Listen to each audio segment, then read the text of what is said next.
Hello दोस्तों, कैसे हैं सभी लोग। दोस्तों आज हम बात करने वाले हैं पेपर 11 पर। पेपर 11 पर ठीक है दोस्तों। पेपर 11 में जो हमारे मोस्ट इंपोर्टेंट टॉपिक हैं उनको क्लियर कर रहे हैं हम। ठीक है, ऐसा नहीं है कि यूनिट वाइज सारा टॉपिक्स क्लियर नहीं कराया जा रहा है। जो मुझे लग रहा है एग्जाम पेपर्स देख के कि क्या क्या कहाँ से पूछा जाता है हमारे एग्जाम में, तो पेपर 11 से मैं केवल मोस्ट इंपोर्टेंट टॉपिक्स आपको कराऊंगी जो आपके पेपर के लिए बहुत ज्यादा इंपोर्टेंट रहेंगे। ठीक है दोस्तों, तो आज हम पेपर 11 पर बात करेंगे जिसमें हमारा टॉपिक रहेगा एसएस से, सर्व शिक्षा अभियान। सर्व शिक्षा अभियान दोस्तों, जो कि सभी जानते हैं सर्व शिक्षा अभियान क्या है। ठीक है, एक चीज और, इसमें से जो सर्व शिक्षा अभियान से जो पूछा जाएगा या एग्जाम के लिए क्यों इंपोर्टेंट है आपको बता दूं। ठीक है, इसलिए इंपोर्टेंट है दोस्तों, इसमें से एक तो सर्व शिक्षा अभियान का आपका शॉर्ट फॉर्म आता है। ठीक है, उसको आपको एक्सप्लेन करना होगा, एसएस से आएगा 1 नंबर का। दूसरे नंबर में आपकी इसके स्थापना पूछ सकते हैं, पारित पूछ सकते हैं, और या स्थापना होने की जो वर्ष है वो पूछ सकते हैं, या किसके द्वारा पारित किया गया। ठीक है, तीसरा ये इसके उद्देश्यों पर बहुत ज्यादा बल देते हैं। ठीक है, सर्व शिक्षा की जो उद्देश्य है उन उद्देश्यों को 2 नंबर में पूछ लेंगे कि सर्व शिक्षा अभियान के 2 उद्देश्य बताइए, 2 प्रमुख उद्देश्य बताइए। सर्व शिक्षा अभियान का महत्वपूर्ण उद्देश्य क्या है। ठीक है, यह सर्व शिक्षा अभियान का एक प्रमुख उद्देश्य क्या है, और केंद्रित क्षेत्र पूछ लेते हैं, यानी कि फोकस एरिया इनके कौन कौन से है सर्व शिक्षा अभियान के। ठीक है दोस्तों, तो एसएस से अगर 5 नंबर में आता है, 10 नंबर में कभी नहीं पूछा गया है और ना ही आएगा। अगर आएगा तो 5 नंबर में आएगा, लेकिन पेपर 11 में कम से कम 3 क्वेश्चन, अगर मैं बात करूं 3 प्रश्न इसमें, 1 नंबर में इसकी फुल फॉर्म आएगी और 2 नंबर में इसकी स्थापना पूछी जाएगी। ठीक है, 5 नंबर में आएगा तो आपको पूरा बताना पड़ेगा। एसएससी का एक निबंध के प्रकार का आपको 150 शब्दों का पूरा 5 नंबर में आपको उसका उत्तर देना होगा। ठीक है, चलिए स्टार्ट करते हैं दोस्तों एसएस से, यानी कि सर्व शिक्षा अभियान क्या है। सर्व शिक्षा अभियान एसएसए, सर्व शिक्षा अभियान सार्वभौमिक प्रारंभिक शिक्षा के लिए एक स्पष्ट समय सीमा के साथ कार्यक्रम है, या स्पष्ट समय सीमा का एक कार्यक्रम है। ठीक है, क्या है सर्व शिक्षा अभियान? सार्वभौमिक प्रारंभिक शिक्षा। सार्वभौमिक प्रारंभिक शिक्षा से क्या समझते हैं? सार्वभौमिक जो शब्द है इसका अर्थ है सभी के लिए और सभी अनिवार्य है। ठीक है, सार्वभौमिक का मतलब है चाहे वो किसी देश का हो, प्रजाति का हो, या जाति का हो, वर्ग का हो, ठीक है, किसी भी समूह का हो, किसी स्थान का हो, किसी भाषा का हो, किसी संस्कृति का हो, सभी के लिए सार्वभौमिक। प्रारंभिक शिक्षा से मतलब है प्राथमिक शिक्षा। ठीक है, जब हम 1 से 5 तक की जो हमारी शिक्षा होती है उसे हम प्रारंभिक शिक्षा कहते हैं, बेसिक शिक्षा कहते हैं। ठीक है, जो हमारे जीवन के लिए बहुत ही ज्यादा उपयोगी है। तो इसका एसएससी सर्व शिक्षा अभियान सार्वभौमिक प्रारंभिक शिक्षा के लिए एक स्पष्ट समय सीमा के साथ कार्यक्रम है, जो भारत सरकार का एक प्रमुख कार्यक्रम है। ठीक है, एसएससी क्या है? भारत सरकार का एक प्रमुख कार्यक्रम है जिसकी शुरुआत, अब आपको 1 नंबर में जो प्रश्न पूछा जाएगा मैं बोल रही हूं, या तो इसकी एसएससी की शुरुआत कब हुई, इस तरीके से क्वेश्चन रहेगा।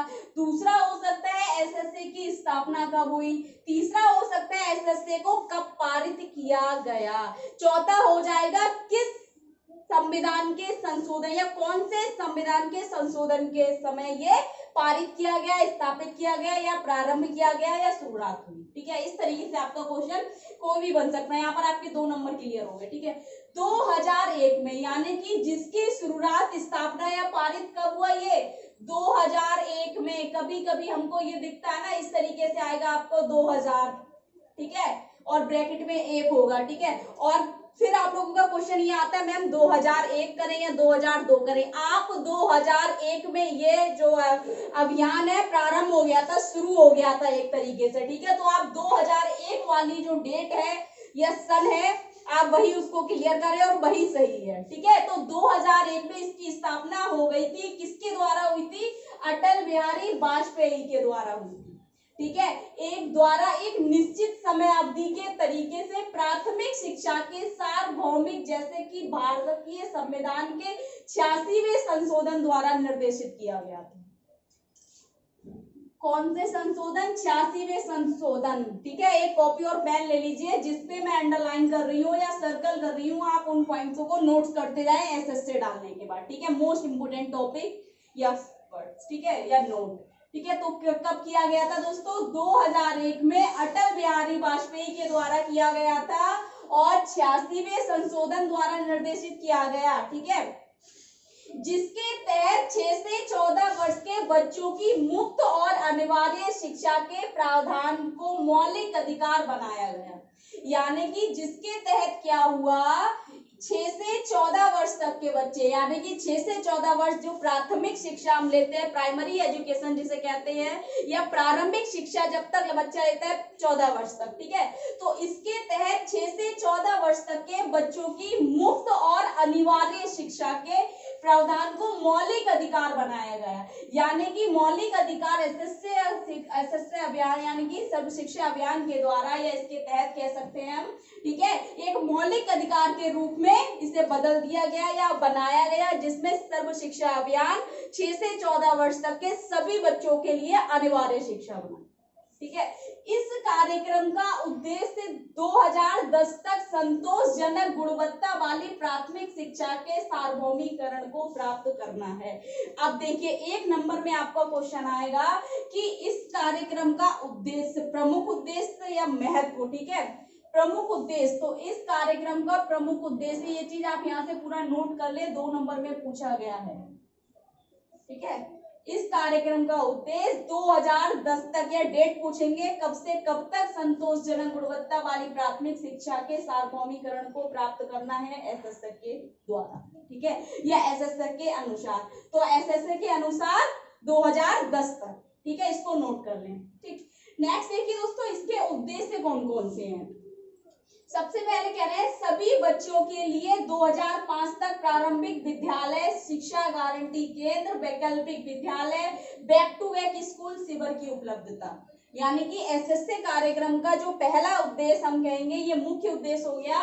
तो जो उद्देश्य है इसके कुछ निम्नलिखित, तो सबसे पहले कह रहे हैं सभी बच्चों के लिए 2005 तक, क्योंकि निश्चित और समय सीमा, यहाँ कहा गया था ना प्रारंभिक शिक्षा एक स्पष्ट और समय सीमा के साथ, तो प्रत्येक उद्देश्य में एक समय सीमा निश्चित की गई है। तो इसमें 2005 तक के लिए प्रारंभिक विद्यालय, प्राथमिक विद्यालय कह सकते हैं हम।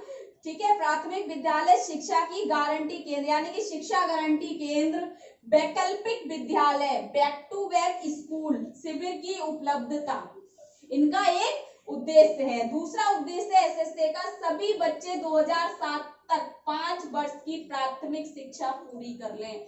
यानी कि 1 में यह अभियान शुरू हुआ तो 2007 तक क्या है, सभी बच्चे अपनी प्राइमरी एजुकेशन को कंप्लीट कर लें, प्राथमिक शिक्षा को पूरा कर लें। ठीक है, नेक्स्ट कह रहे हैं सभी बच्चे 2010 तक 8 वर्षों की स्कूली शिक्षा पूरी कर ले। यानी कि 2010 तक वे 8वीं कक्षा को या 8वीं वर्ष तक स्कूली कक्षा को पूरा कर लें। फिर कह रहे हैं प्रारंभिक शिक्षा पर बल देना जिसमें जीवन उपयोगी शिक्षा को विशेष महत्व दिया गया हो।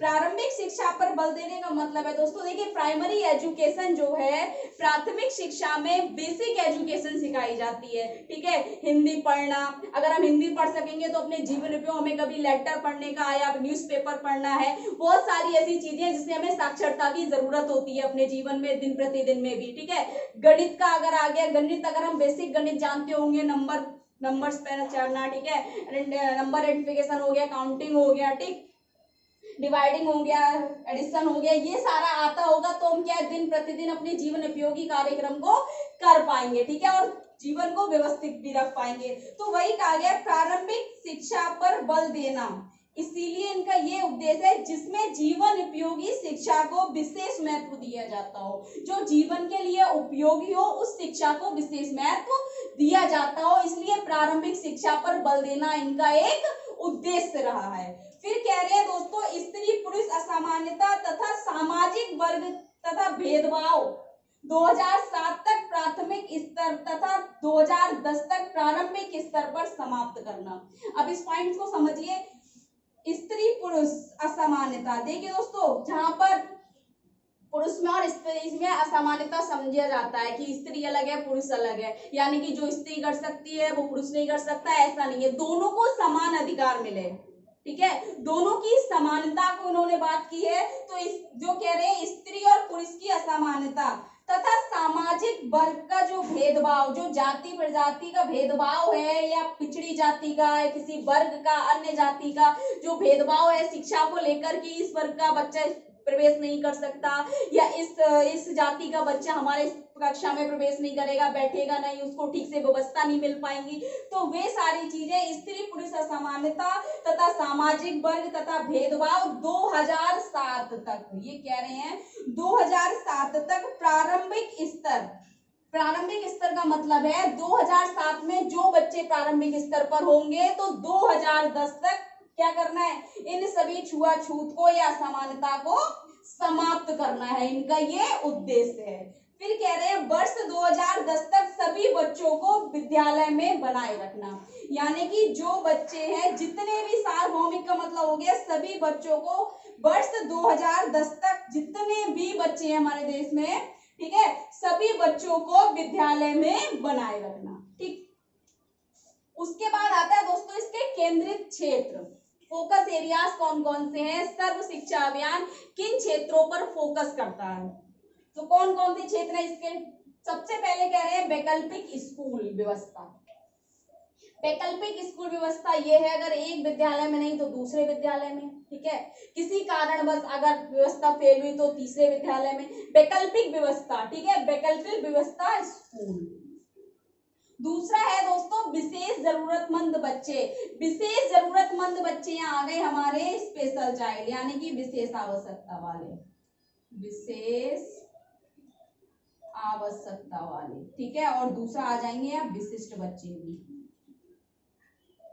विशिष्ट बच्चे भी दो प्रकार के होते हैं, सभी को पता है दोस्तों, ठीक है, तो विशेष जरूरतमंद बच्चे तो इसमें आ जाएंगे विशेष आवश्यकता वाले और विशिष्ट बच्चे, दोनों प्रकार के विशेष जरूरतमंद बच्चे आ जाएंगे, ठीक है। नेक्स्ट है दोस्तों सामुदायिक संगठन, यानी कि समुदाय में सामुदायिक संगठन नहीं होगा तो कहीं भी किसी भी विद्यालय को हम सही सुचारू रूप से नहीं चला पाएंगे। सभी समुदाय के लोग ये नहीं समझेंगे कि बच्चों के लिए प्रारंभिक शिक्षा क्या अनिवार्य है, तब तक वे अपने बच्चों का प्रवेश नहीं कराएंगे, इसलिए सामुदायिक संगठन होना इनका एक क्षेत्र है जिस पर ये कार्य करते हैं। बालिका शिक्षा, यानी कि बालिका शिक्षा के लिए क्या है, स्त्री शिक्षा को अनुसरण करना या स्त्री शिक्षा को बढ़ावा देना। सर्व शिक्षा अभियान का ये क्षेत्र है कि जहां तक हो सके, ठीक है, जितना हो सके सभी लड़कियों को, सभी बालिकाओं को शिक्षा अनिवार्य देना, ठीक है, अनिवार्य रूप से उनको प्रदान करना, तो बालिका शिक्षा पे भी ये फोकस करते हैं, बालिका शिक्षा भी इनका एक क्षेत्र है, ठीक है। नेक्स्ट है दोस्तों प्रारंभिक शिक्षा की गुणवत्ता, यानी कि प्राइमरी एजुकेशन की क्वालिटी। इनका ये कहना है कि अगर इस पर फोकस करेंगे, देखिए किसी चीज का अगर बेस अच्छा होता है तो टॉप भी अच्छा होता है, किसी की नींव अच्छी होगी अगर होगी तो उसका मकान भी मजबूती से। अगर बच्चे की प्रारंभिक शिक्षा यानी कि प्राइमरी एजुकेशन, बेसिक एजुकेशन अच्छी होगी तो उच्च स्तर पर अगर हम बात करें, उच्च प्राथमिक स्तर पर, ठीक है, उच्चतर माध्यमिक स्तर पर क्या करेगा, उसकी एजुकेशन जो होगी गुणवत्ता वाली होगी और अच्छी एजुकेशन होगी, ठीक है। तो दोस्तों प्रारंभिक शिक्षा की गुणवत्ता, ये इनके कितने क्षेत्र हैं, 1 2 3 4 5 क्षेत्रों को आप नोट कर लीजिए, ठीक है। 5 क्षेत्र है दोस्तों इसके। सबसे पहला है वैकल्पिक स्कूली व्यवस्था, दूसरा है विशेष जरूरतमंद बच्चे, तीसरा है सामुदायिक संगठन, चौथा है बालिका शिक्षा, पांचवा है प्रारंभिक शिक्षा की गुणवत्ता। तो दोस्तों हो सकता है 2 नंबर में आपको ये पूछ सकता है कि इसके क्षेत्र कौन कौन से हैं, तो एक लाइन में ये इसका आंसर हो जाएगा। 2 नंबर में मोस्ट इंपोर्टेंट है दोस्तों ये, और 2 नंबर में कि पेपर 11 जो है दोस्तों पूरा एजुकेशन पर बेस्ड है।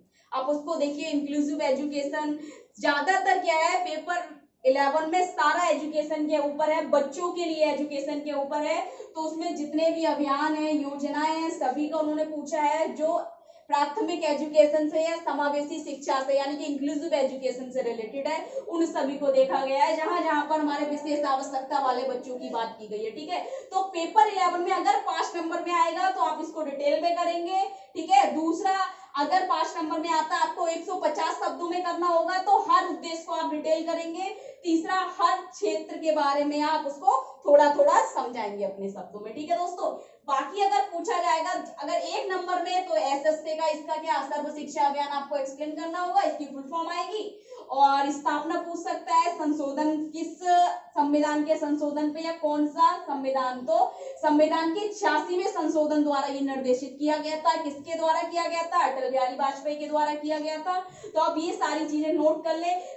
जो 2 नंबर का आएगा वो ऊपर से आएगा, ऐसा समझ लीजिए। इतना जो टॉपिक है बहुत ज्यादा मोस्ट इंपोर्टेंट है आपका पेपर 11 के लिए। 5 नंबर इसमें से आपके फंसने हैं पेपर 11 में, ठीक है। वैसे ये इतना इंपोर्टेंट नहीं है, लेकिन अगर हम पूछे तो ऑल ओवर पेपर में 5 नंबर का एसएससी से पूछा जा सकता है। दोस्तों अगर कुछ समझ नहीं आ रहा है, कुछ डाउट लग रहा है, कुछ पूछना है, तो कमेंट बॉक्स में जाके कमेंट करें। ज्यादा से ज्यादा वीडियो लाइक करें, चैनल को सब्सक्राइब करें, बेल आइकन को प्रेस कर दें ताकि हर आने वाली वीडियो आप तक पहुंच सके, ठीक है दोस्तों। दूसरा, किसी ना किसी का ये मैसेज आता है, मैम आप इंपोर्टेंट क्वेश्चन कराइए, आप इंपोर्टेंट टॉपिक्स बताइए। तो पहले जितने भी हमारे सेकेंड ईयर या हमारा फाइनल ईयर है ये, तो अगर इसके लिए हम पहले मोस्ट इंपोर्टेंट पेपर जो है हमारे, उन पेपरों के जो टॉपिक है, तो पहले टॉपिक क्लियर कर लेते हैं कि कौन कौन से टॉपिक्स हमसे जो 10 नंबर में, 5 नंबर में, 1 या 2 नंबर में पूछे जाएंगे ऑल ओवर पेपर के मार्क्स के अकॉर्डिंग, तो उनको कंप्लीट कर लेते हैं, ठीक है, जो इंपोर्टेंट टॉपिक है। उसके बाद हम आपको इंपोर्टेंट क्वेश्चन या यूनिट्स बताएंगे, क्वेश्चन भी सॉल्व कराएंगे, वेरी शॉर्ट क्वेश्चन भी कराएंगे, लॉन्ग क्वेश्चनों के बारे में भी एक्सप्लेनेशन करेंगे, डिस्कशन करेंगे। तो दोस्तों परेशान होने की जरूरत नहीं है, आपकी तैयारी बहुत अच्छे से होगी, जैसे कि फर्स्ट ईयर की हुई, और रिजल्ट भी बहुत अच्छा रहा सभी लोगों का। तो दोस्तों चैनल को लाइक और सब्सक्राइब जरूर करिएगा। Thank you so much.